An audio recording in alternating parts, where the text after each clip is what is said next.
Bismillahirrahmanirrahim. Assalamualaikum warahmatullahi wabarakatuh. Baik mahasiswa semuanya, pada pertemuan ini dengan mata kuliah keperawatan maternitas, kita akan membahas topik tentang kesehatan reproduksi remaja. Ya. Nah, kita lihat kenapa sih remaja yang menjadi topik kita yang perlu kita berikan edukasi tentang kesehatan reproduksi. Nah, karena remaja itu merupakan generasi emas, ya. Mahasiswa tahu semua, remaja ini berada dalam rentang usia anak, ya. Anak itu mulai dari dalam kandungan sampai usia 18 tahun. Nah, kalau yang kategori remaja ini 12 sampai 18 tahun ini kita kategorikan remaja. Itu secara internasional WHO mengatakan 12 sampai 21 tahun, ya. Jadi ini merupakan generasi emas. Ya. Jadi dalam menuju generasi emas ini diperlukan berbagai upaya. Generasi emas tentunya generasi harapan, ya. Generasi yang diharapkan nanti akan menerima tongkat estafet pembangunan, tongkat estafet dari segala bidang biopsikososial, spiritual, dan juga bidang dalam kehidupan masyarakat lainnya ini dengan baik. Nah, supaya generasi ini bisa menerima tongkat estafet itu dengan baik, tentunya dia harus dipersiapkan dengan sebaik-baiknya. Harus dipersiapkan dengan sebaik-baiknya dengan pendidikan, ya. Pendidikan tentunya kita berharap pendidikan yang setinggi mungkin. Apa pendidikan yang paling tinggi S3, ya, kita harapkan ini bisa terlaksana, ya. Nah, kemudian pekerjaan nantinya yang kompetitif di bidangnya, di bidang masing-masing. Kemudian planning selanjutnya ini berkeluarga, ya, menikah dengan terencana, kemudian aktif dalam kehidupan masyarakat dengan memiliki pola hidup yang sehat dalam kesehariannya. Nah, inilah generasi emas itu, ya. Jadi siap untuk melanjutkan kehidupan, siklus kehidupan dengan baik dengan perencanaan yang sebaik-baiknya. Nah, ya. Sehingga ini diperlukan berbagai upaya untuk kesehatan yang paripurna, yang komprehensif, biopsikososial, dan spiritual. Ini ada tipe salah pengertian, ya, ini maksudnya, ya. Nah, kita lihat, kita membahas tentang kesehatan reproduksi. Nah, apa itu kesehatan reproduksi? Merupakan keadaan sehat secara fisik, mental, dan sosial secara utuh, tidak semata-mata bebas dari penyakit atau kecacatan yang berkaitan dengan sistem, fungsi, dan juga proses reproduksi, baik itu pada laki-laki maupun pada perempuan. Ini menurut Undang-Undang Nomor 36 Tahun 2009, ya. Jadi kesehatan itu paripurna baik secara fisik, mental, dan sosial secara utuh. Nah, itulah yang disebut dengan kesehatan reproduksi. Nah, kalau kita lihat kesehatan reproduksi pada remaja ini kita kenal dengan istilah triad KRR, triad 3 langkah dalam kesehatan reproduksi remaja dengan upaya untuk mewujudkan remaja yang sehat, remaja yang bebas dari triad KRR ini. Yang pertama HIV/AIDS, kemudian seks bebas, dan narkoba. Jadi upaya kita dalam mewujudkan remaja yang bebas dari triad KRR ini perlu kita lakukan, salah satunya dalam pelaksanaan asuhan keperawatan ini. Nah, kita lihat pendidikan kesehatan reproduksi itu cenderung pada pendidikan seks, ya, tapi tidak ditujukan untuk mengajarkan tentang hubungan seks. Jadi pembelajaran ini bukan untuk mengajarkan remaja tentang hubungan seks, tapi tentang pendidikan seks. Namun dia akan memberikan pengetahuan tentang upaya apa yang perlu dilakukan untuk menjaga kesehatan dari organ reproduksinya. Karena remaja tadi adalah generasi penerus yang akan melanjutkan proses reproduksi itu sehingga nanti menghasilkan generasi-generasi berkualitas selanjutnya. Dan setiap remaja mempunyai hak untuk mendapatkan akses dan juga informasi tentang kesehatan reproduksi. Nah, salah satunya tadi berhubungan dengan pendidikan seks tadi. Nah, jadi kalau kita lihat berbagai masalah yang terjadi pada generasi-generasi penerus seperti pada bayi ya, pada anak kita lihat ini salah satunya adalah masalah stunting ataupun masalah kelainan kongenital dan sebagainya pada bayi dan anak. Ini diawali dengan kesehatan reproduksi yang tidak baik dari remaja ya. Jadi seperti masalah stunting, itu anemia pada remaja ini dapat memicu terjadinya stunting pada kekurangan gizi awalnya ya, kekurangan gizi pada remaja yang nanti akan berlanjut pada kekurangan gizi ketika dia mencapai kehamilan ya, setelah menikah nanti pada kehamilan ini akan berlanjut. Jadi kekurangan gizi pada remaja yang menyebabkan anemia ini bisa berlanjut pada kondisi ketika dia sudah menikah dan hamil. Nah, ini akan sangat membahayakan pada bayinya, resiko aborsi keguguran ya. Kemudian resiko kelainan kongenital pada bayi yang akan dilahirkan, kemudian juga resiko terjadinya stunting. Nah ya, jadi ini salah satunya diawali dengan kondisi pada remaja, sehingga pendidikan kesehatan reproduksi pada remaja ini memang sangat diperlukan sekali. Nah, kalau kita lihat menurut WHO, keadaan fisik, mental, dan sosial yang lengkap tidak hanya adanya penyakit atau kelemahan dalam hal semua yang berkaitan dengan sistem reproduksi, fungsi serta prosesnya. Nah, itulah yang disebut dengan kesehatan reproduksi menurut WHO ya. Nah, dasar hukum tentang kesehatan reproduksi ini kita lihat pada peraturan pemerintah nomor 61 tahun 2014, bahwasanya pelayanan kesehatan ibu tercantum dalam pasal 8-nya. Kemudian di sana termasuk pelayanan kesehatan reproduksi remaja, pelayanan kesehatan sebelum hamil maupun persalinan ataupun sesudah melahirkan. Kemudian pelayanan Kespro remaja tercantum pada pasal 11 dan 12-nya yang bertujuan untuk mencegah dan melindungi remaja dari perilaku seksual beresiko dan perilaku beresiko lainnya yang dapat berpengaruh terhadap kesehatan reproduksi tersebut. Kemudian mempersiapkan remaja untuk menjalani kehidupan reproduksi yang sehat dan bertanggung jawab, sehingga nanti bisa melahirkan generasi-generasi emas. Nah, kita lihat analisis masalah remaja saat ini dari sumber BKKBN. Yang sering terjadi saat ini kehamilan yang tidak diinginkan, aborsi, kawin muda, kemudian nafsa dan juga HIV/AIDS, penyakit menular seksual. Nah, ini masalah-masalah yang sering terjadi pada remaja saat ini ya. Dan ini tentunya perlu diantisipasi. Kita lihat laporan kasus kekerasan pada anak pada sistem informasi online perlindungan perempuan dan anak.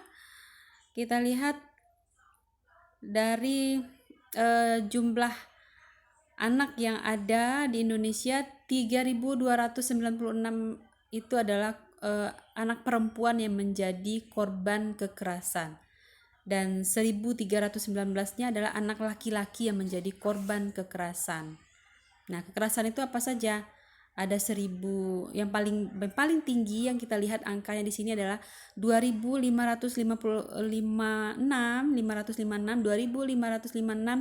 adalah korban kekerasan seksual ya, dari sekitar 4.500-an ya. 4.000 kalau kita jumlahkan anak perempuan dan anak laki-laki ini sekitar 4.500-an anak yang menjadi korban kekerasan anak ini, 2.500-annya adalah korban kekerasan seksual, 1.100-annya adalah korban kekerasan fisik, kemudian ada 900-an itu korban kekerasan psikis, Kemudian ada 346 adalah korban penelantaran anak, kemudian 68 itu korban eksploitasi, dan 73 adalah korban TPPO ya. Jadi sekitar banyak kasus ini yang paling tinggi adalah korban kekerasan seksual. Ini yang dilaporkan ya. Yang tidak dilaporkan banyak sekali ya. Jadi banyak sekali yang korban kekerasan pada anak ini yang tidak dilaporkan, yang tidak diketahui ya. Dan itu terjadi. Kita lihat selanjutnya, kesehatan reproduksi remaja. Ini kalau kita lihat kondisi sebelum COVID ini di STKI 2017 ya. Ini survei dilakukan pada usia 15 sampai 24 tahun. Kita lihat datanya, hubungan seksual pranikah 8% pada anak laki-laki, 2% pada perempuan. Nah, dan sebagian besar dimulai pada usia 17 tahun. Penggunaan kondom, kemudian kehamilan yang tidak diinginkan, aborsi tadi, kemudian mengkonsumsi alkohol, kemudian mengkonsumsi obat-obatan terlarang, ini sangat tinggi sekali. Nah, kemudian kita lihat tentang pernikahan dini, pernikahan yang terlalu dini ya. Di Indonesia itu termasuk negara dengan persentase pernikahan usia muda yang cukup tinggi di dunia, ranking 37 dan tertinggi kedua di ASEAN setelah Kamboja. Nah, pada tahun 2010 terdapat 158 negara dengan usia legal minimum pernikahan 18 tahun ke atas, dan Indonesia masih di luar itu. Nah, sekarang sudah dilakukan upaya untuk pendewasaan usia pernikahan di atas 19 tahun ya untuk perempuan. Nah, kemudian kita lihat untuk pernikahan dini ini persentase ini dilihat dari responden perempuan usia 10 sampai 59 tahun. Menurut usia pernikahan pertamanya, kita lihat permasalahan kesehatan pada perempuan berawal dari masih tingginya usia perkawinan pertama di bawah 20 tahun ya. Jadi ada 4,8% pada usia 10 sampai 14 tahun dan 41,9% pada usia 15 sampai 19 tahun. Kita lihat grafiknya. Nah, ini masalah kesehatan, masalah reproduksi pada usia menikah yang di bawah 20 tahun ini sangat banyak sekali, sangat rentan sekali ya, yang akan membahayakan baik pada ibu maupun bayinya nanti. Kemudian selanjutnya masalah remaja yang terjadi, yang sering kita dengar, sering kita lihat, kehamilan yang tidak diinginkan, KTD. Setiap 2 juta perempuan itu meninggal, 50% akibat unsafe aborsi ya. Kemudian kematian akibat perdarahan dan juga infeksi. Kemudian kita lihat pembunuhan pada bayi baru lahir ya, yang sering kita dengar, ditemukan bayi di tong sampah, di selokan dan sebagainya ya. Nah, ini seperti fenomena gunung es ya, yang kita lihat di atasnya cuman sedikit, padahal kasus yang tidak dilaporkan yang terjadi di bawahnya itu sangat banyak sekali ya. Nah, kita lihat kehamilan pada remaja itu angka fertilitas kelompok umur muda menunjukkan penurunan yang tidak signifikan. Jadi di di SDKI 2017 dan 2012 ini kita lihat ada peningkatan pada angka fertilitas pada kelompok umur muda ini ya. Nah, tentunya kehamilan pada usia dini ataupun kehamilan yang tidak diinginkan tadi ini akan menyebabkan berbagai permasalahan yang terjadi pada remaja ya. Nah, resikonya dia akan menjadi single parent yang akan menjadi beban ekonomi keluarga dan sebagainya. Kemudian psikologisnya juga akan terganggu ya, karena mungkin masyarakat ini masih menganggap sangat menganggap tabu ya, bukan apalagi ini sangat tidak sesuai dengan norma-norma yang ada di masyarakat maupun juga norma agama. Kemudian akibatnya apa? Akibatnya pendidikan bisa terputus, kemudian kehamilan yang terjadi itu merupakan kehamilan dan juga persalinan beresiko tinggi. Dan jika dia menikah, ini kasus perceraiannya sangat tinggi sekali. Kemudian kasus KDRT juga tinggi. Kemudian jobless, nggak ada kerjaan ya, sehingga menjadi beban ekonomi bagi orang tua maupun bagi keluarga. Nah, kita lihat agama kita, agama Islam ini sudah mewanti-wanti, sudah memberikan aturan yang jelas terhadap berbagai masalah yang berhubungan dengan kehidupan manusia, termasuk di dalamnya adalah masalah seks ini. Nah, yang paling penting adalah jaga hati, jaga pandangan. Kita lihat dalam Al-Quran surat An-Nur ayat 30, katakanlah kepada laki-laki yang beriman, hendaklah mereka menahan pandangannya dan memelihara kemaluannya. Yang demikian itu adalah lebih suci bagi mereka. Sesungguhnya Allah mengetahui apa yang mereka perbuat. Ya, jadi ini sudah ada tuntunan dalam Al-Quran supaya kita menjaga pandangan, menjaga hati dari hal-hal yang dimurkai oleh Allah Subhanahu wa taala. Nah, selanjutnya kalau kita lihat lagi tuntunan dalam Al-Qur'an juga surat Al-Isra ayat 32, wala taqrabul zina innahu kana fahisatan wasa'a sabila. Dan janganlah kamu mendekati zina, sesungguhnya zina itu adalah suatu perbuatan yang keji dan suatu jalan yang buruk. Nah ya, jadi sudahlah pekerjaannya itu adalah keji dan juga suatu jalan yang buruk juga, tentunya akan bisa membawa seseorang ke neraka ya. Nah, kemudian kalau di neraka dunianya seperti apa? Berbagai celaan di masyarakat, kemudian berbagai penyakit. Nah, salah satunya ini, penyakit HIV dan AIDS. Ini kalau kita lihat kasus AIDS ini semakin hari semakin meningkat. 2,9% diantaranya adalah usia 20 sampai 29 tahun, 3,1 diantaranya adalah 15 sampai 19 tahun. Nah, kemudian kalau kita lihat Indonesia darurat narkoba saat ini, banyak sekali iming-iming supaya kita remaja kita disodorkan dengan barang haram ini ya, dan masuknya barang haram itu ke negara kita ini juga sangat banyak sekali, dan ini tidak boleh kita dekati ya. Ya, 40-50 orang di Indonesia mati setiap hari akibat penyalahgunaan narkoba, dan kerugian negara akibat penyalahgunaan narkoba itu juga tidak sedikit. Dan tercatat di tahun 2011 itu siswa SMP pengguna narkoba itu cukup tinggi. 2012 dia naik lagi. Dan 2013 ini didapatkan ada 262 pengguna baru tambahan dari yang sebelumnya.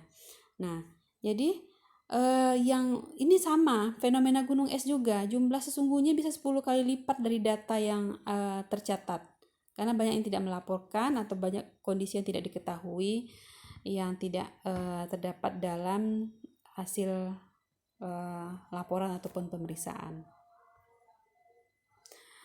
Nah, kemudian kita lihat korban penggunaan narkoba, psikotropika, dan zat adiktif lainnya atau nafza ini. Seseorang menjadi penyalahguna nafza karena dibentuk oleh situasi, dan ini perlu rehabilitasi sosial yang komprehensif untuk menanganinya ini, baik itu individu, keluarga, dan juga masyarakat. dan korban penyalahgunaan narkoba ini disebabkan oleh berbagai faktor. Faktor individu bisa karena pengen coba-coba, ikutin teman, gaya hidup, ataupun ingin diterima dalam satu kelompok tertentu, kemudian bersenang-senang ataupun tekanan stres tertentu ya. Faktor keluarga karena pola asuh, orang tua yang terlalu sibuk, tidak harmonisnya hubungan dalam keluarga, ataupun orang tuanya juga memberikan contoh yang tidak baik tadi ya, atau juga pemakai. Kemudian lingkungan masyarakat, lingkungan yang tidak kondusif, kemudian permisif, apatis ya, EGP emang gue pikirin, kemudian individualisme yang ada di lingkungan masyarakat, tidak adanya sistem pengawasan yang ketat, ini bisa menjadi salah satu faktor yang bisa menyebabkan penyalahgunaan nafsa ini. Nah, kita lihat sekarang,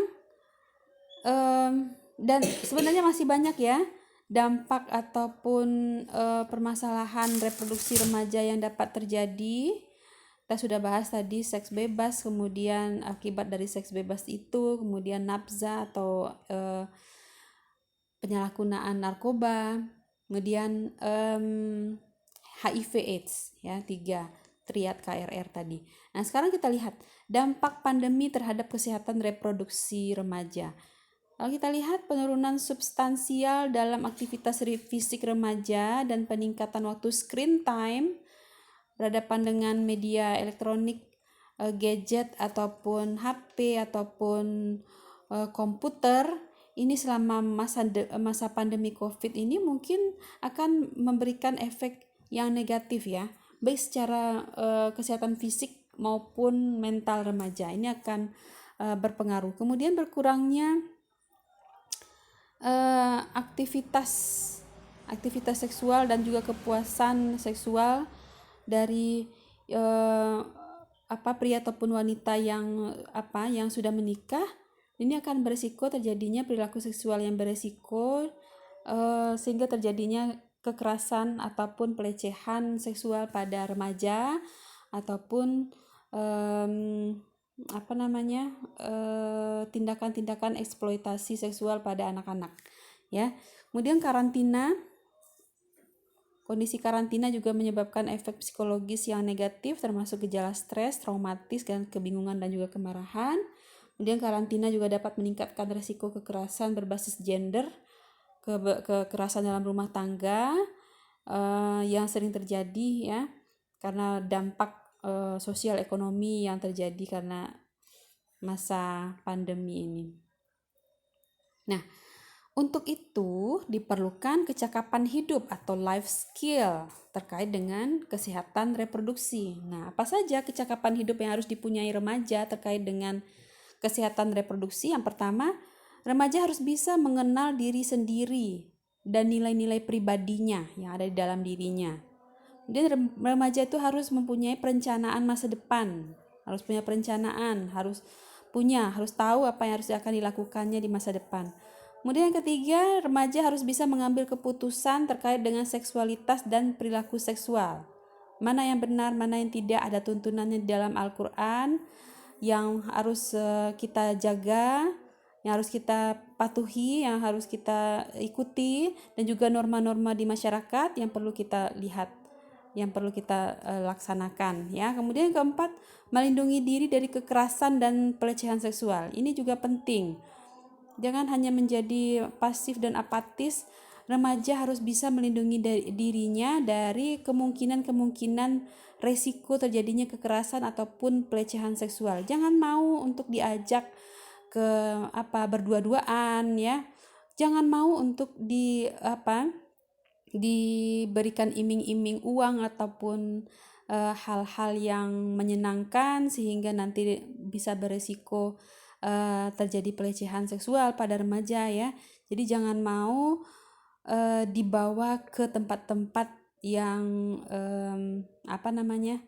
klub malam ataupun hotel ataupun tempat-tempat yang beresiko terjadinya kekerasan ataupun pelecehan seksual. Jangan mau. Jadi kita harus membentengi diri Dan membentengi diri itu salah satunya juga dengan iman, ya. Iman ini sangat penting, ya. Membentengi diri dengan iman sehingga kita tidak menjadi remaja tidak menjadi korban dari kekerasan maupun pelecehan seksual. Dan jika terjadi di sekitar kita, alarm sosialnya harus hidup. Ya, jika terjadi kekerasan ataupun pelecehan seksual di sekitar kita, jangan berdiam diri saja, ya. Jangan takut, laporkan segera. Nah, ini harus kita tanamkan pada remaja. Banyak sekali terjadi kekerasan ataupun pelecehan seksual dalam keluarga yang anaknya atau remaja tersebut diam saja. Dia tidak bicara karena takut. Nah, ini yang perlu kita edukasi pada remaja. Kemudian berempati terhadap orang lain. Selanjutnya yang keenam, berkomunikasi dan bernegosiasi. Jadi jangan hanya menyendiri saja. Komunikasi, negosiasi ini sangat penting. Komunikasi yang baik, komunikasikan apa yang kita butuhkan, komunikasikan apa yang kita rasakan, ini sangat penting. Jadi kita harus punya teman curhat, ya, teman curhat yang paling dekat tentunya dengan orang tua kita, ya. Boleh ayah, boleh ibu, ataupun dengan saudara. Yang penting adalah orang yang menyayangi kita, yang kita tahu menyayangi kita, dan kita tahu bahwasanya teman curhat itu punya solusi, punya jalan keluar terhadap permasalahan yang kita curhatkan. Jangan hanya teman curhat yang yang tidak peduli, cuma sekedar mendengarkan saja tanpa solusi, itu juga tidak benar juga, ya. Jadi jadilah remaja yang bisa menjadi teman curhat bagi remaja atau temannya yang lain, itu juga sangat penting, ya. Nah, yang paling penting tadi komunikasikan, ya. Komunikasi, jangan diam saja jika ada permasalahan, itu jangan kita berdiam diri saja, kita harus komunikasikan dan negosiasikan bagaimana jalan keluarnya. Kemudian selanjutnya yang ketujuh, mengelola stres. Mengelola stres ini penting. Jadi stres ini bisa memicu remaja yang dalam masa labil ini untuk mencoba hal-hal yang menantang untuk mengalihkan stres. Nah, ini yang perlu kita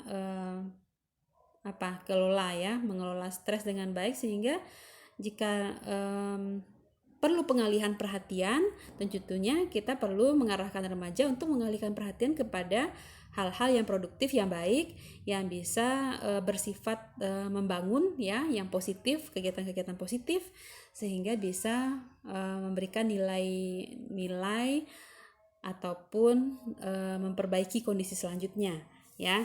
Jadi mengelola stres ini sangat penting. Jadi kita harus kenali kalau seseorang itu stres seperti apa, kalau kita stres itu seperti apa, dan apa yang akan kita lakukan ketika stres. Nah, kita harus kenali seperti itu.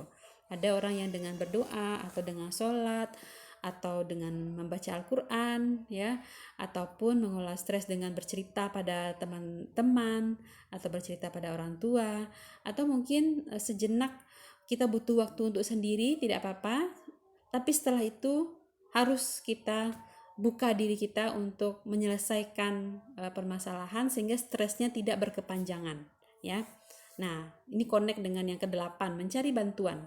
Perlu mencari bantuan ketika ada hal yang tidak bisa kita selesaikan sendiri. Jangan kita paksakan diri kita sehingga akan membuat stres tadi. Jadi segera cari bantuan untuk membantu kita menyelesaikan permasalahan. Nah, inilah 8 langkah yang perlu kita edukasikan pada remaja terkait dengan kesehatan reproduksi untuk mencapai kecakapan hidup atau life skill. Ya. Nah, jika remaja bermasalah, ini tentunya akan mengganggu 5 transisi dalam kehidupan remaja tersebut.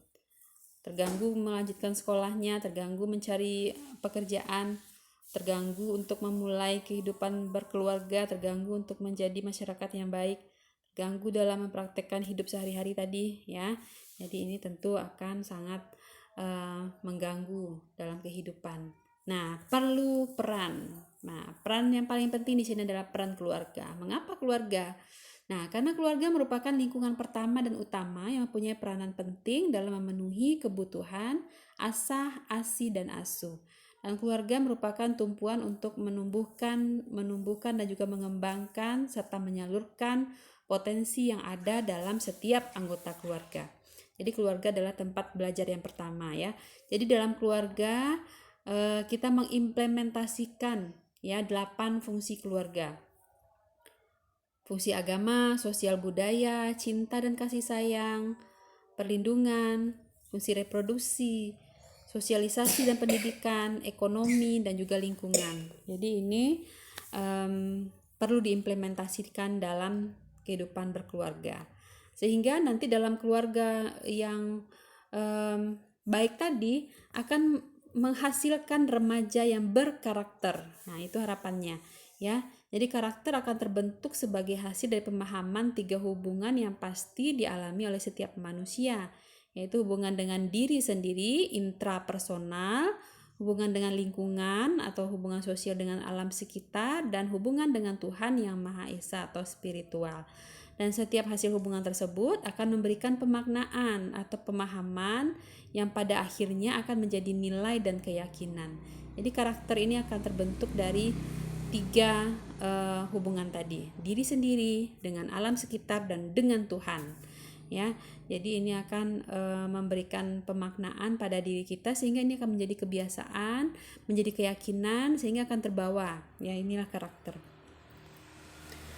Nah, kita lihat untuk perencanaan keluarga terdiri dari 3 masa reproduksi, yaitu masa menunda perkawinan dan juga kehamilan, masa menjarangkan kehamilan, dan juga masa mencegah kehamilan. Jadi ada masa-masa reproduksi yang perlu diperhatikan, kapan mau menikah, kapan mau hamil, kapan ini kehamilan perlu dijarangkan, kapan kehamilan perlu dijaga, itu perlu perencanaan keluarga ya. Jadi keluarga terencana namanya. Nah, apa yang perlu direncanakan? Usia kawin yang pertama ya, usia yang baik untuk hamil ya, 20 sampai 30. Usia yang maksimal yang aman untuk hamil kurang 35 tahun ya. Jumlah ideal untuk memiliki anak, perilaku hidup sehat dan berakhlak mulia, kemudian apa yang harus disiapkan untuk sekolah, pekerjaan, berkeluarga, menjadi anggota masyarakat, dan juga mempraktikkan hidup sehat ya. Jadi mulai dari anak, remaja ini sudah harus dipersiapkan untuk masa depannya. Nah, ini saya perkenalkan, ini ada program BKKBN, ada Duta Genre. Ini ada salam genre ya. Salam genre, katakan tidak pada nikah dini, seks pranikah, dan nafsa ya. Ini adalah salam genre. Dan kita lihat kegiatan genre kepanjangan dari generasi berencana. Genre merupakan ikon dari program pembinaan ketahanan remaja ya, yang sangat berarti sekali bahwasanya generasi remaja itu adalah generasi berkarakter yang mengetahui, memahami, dan berperilaku positif tentang kesehatan reproduksi untuk meningkatkan derajat kesehatan reproduksinya dan juga dapat menyiapkan kehidupan berkeluarga dalam meningkatkan kualitas generasi yang mendatang. Jadi ini peran dari generasi berencana tadi, generasi yang berkarakter ya, sehingga bisa menyiapkan kehidupan yang berkualitas untuk generasi mendatang. Nah, genre ini atau generasi berencana ini dia terbebas dari pernikahan dini, bebas dari seks pranikah, bebas dari nafsa, sehingga menjadi remaja yang sehat dan remaja yang cerdas, ceria sebagai bekal untuk mengarungi 5 masa transisi kehidupan yang sudah kita bahas di depan tadi. Dan remaja yang berakhlak mulia dan berketahanan tadi mampu melaksanakan 5 transisi kehidupan itu dengan baik, mulai dari belajar, bekerja, menikah dengan ideal, berinteraksi dengan keluarga, dan berperilaku hidup sehat. Dan mengapa genre itu dibutuhkan? Ini sebagai informasi yang berkaitan dengan penyiapan diri remaja menyongsong kehidupan berkeluarga yang baik, kemudian menyiapkan pribadi yang matang dalam membangun keluarga yang harmonis, dan memantapkan perencanaan dalam menata kehidupan dan keharmonisan keluarga. Nah, Kegiatan Duta Genre ini bermacam-macam ya, dan kegiatannya sangat menarik juga. Ada genre Ghost to School, ada siaran radio terhadap Duta Genre, lomba rap, pentas musik, ajang kreativitas, genre ceria, pemilihan Duta Genre dan sebagainya. Dan ini perlu kita lihat kreativitas dari masing-masing remaja terkait dengan apa yang menjadi hobi ataupun kesukaan dari remaja tersebut ya. Nah, ini indikator kinerja dari Duta Genre. Yang pertama, pendewasaan usia perkawinan, angka kelahiran pada remaja ya, itu menurun, artinya tidak ada remaja yang hamil di bawah usia 20 tahun. Kemudian kehamilan tidak diinginkan pada remaja itu menurun, ke remaja yang berperilaku sehat, terutama sehat reproduksinya. Kemudian tindak kekerasan remaja menurun, jenjang pendidikan remaja juga lebih meningkat, pengangguran pada remaja menurun. Inilah disebut dengan remaja berkualitas. Nah, ya. Nah, kalau kita lihat untuk membentuk karakter remaja tadi, kita perlu mengenali karakter remaja, kemudian mengembangkan karakter remaja, menanamkan nilai-nilai, memberikan teladan, tidak memarahi atau mengancam, mengamati perilaku remaja, kemudian pembiasaan dalam kehidupan, penguatan karakter remaja tersebut, serta catatan aktivitas remaja sehari-hari. Ini yang perlu kita rencanakan dalam membentuk karakter remaja. Nah, kesimpulan, keluarga dan remaja adalah garda terdepan pembangunan karakter bangsa, dan melalui program genre yang komprehensif dapat meningkatkan kualitas remaja yang akan mampu menjadi remaja yang berketahanan, yang sejahtera sebagai sumber daya manusia yang berkualitas dalam pembangunan ya. Baik, demikian topik kita pada hari ini tentang kesehatan reproduksi pada remaja. Semoga bermanfaat dan dapat dilaksanakan, baik itu untuk diri sendiri maupun untuk memberikan edukasi pada remaja-remaja lainnya. Salam genre.